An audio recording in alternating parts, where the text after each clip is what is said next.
திரைப்பட தணிக்கை வாரியத்தின் தலைவராக சசிசேகர் வெம்பதி நியமனம் செய்யப்பட்டிருக்கிறார். அண்மை செய்தியாக பார்க்கிறோம். கூடுதல் விவரங்களோடு செய்தியாளர் சுசித்ரா இணைகிறார். சுசித்ரா, விவரங்கள்.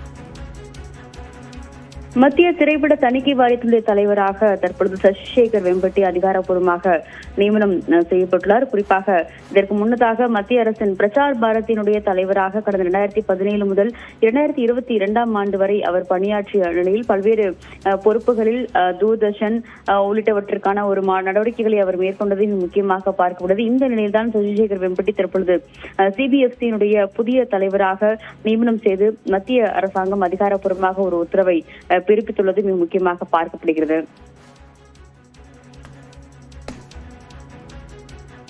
நன்றி சுசித்ரா, விவரங்களுக்கு.